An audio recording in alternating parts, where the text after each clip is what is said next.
எதற்காக 3ஆம் வகுப்பு படிக்கக்கூடிய 5ஆம் வகுப்பு படிக்கக்கூடிய 8ஆம் வகுப்பு படிக்கக்கூடிய மாணவர்களுக்கு பொது தேர்வுன்னு கேட்டா, தமிழ்நாடு கல்வியில, பொருளாதாரத்துல, சுகாதாரத்துல, வேளாண்மை துறையில எல்லா துறையிலும் முன்னணி வைக்கிறது அது ஒன்றியத்துக்கு பிடிக்கல.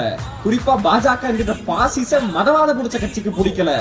நான் இவ்வளவு தூரம் வன்மையா பேசுவதில்ல, ஆனா உணர்ச்சி வெளியே வருது. காரணம், இது திமுகவோட ரத்தம், இது திமுக கொடுத்த உணர்வு.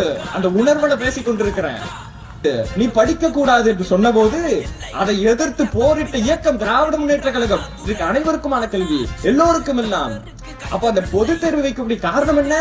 பசங்களை பள்ளியில இருந்து, கல்வியில இருந்து புறக்கணிக்கணும், அவர்களுக்கு கல்வி கொடுக்க கூடாது. 3ஆம் வகுப்பு படிக்கக்கூடிய மாணவனுக்கு பொது தேர்வு பற்றி என்ன தெரியும்? அந்த பொது தேர்வு எழுதக்கூடிய மாணவனுக்கு அந்த புரிதலே இல்லைன்னா அதற்கான தகுதியை நீங்க கேட்கறீங்கன்னா அப்ப உங்களுடைய மூலதனம் இங்க. அப்ப அந்த கல்வி எடுக்கணுங்கிற யோசனையை திராவிட இயக்கம் எரித்து சாம்பலாக்கும் என்பதில் ஐயமில்லை. அதனால நேஷனல் எஜுகேஷன் பாலிசியை நாங்க எதிர்க்கிறோம். இதை விட ரொம்ப முக்கியமான காரணம், இந்த நேஷனல் எஜுகேஷன் பாலிசியை வரையறுப்பதற்கு ஒரு குழுவை உருவாக்கி இருக்காங்க, ஒரு கமிட்டி.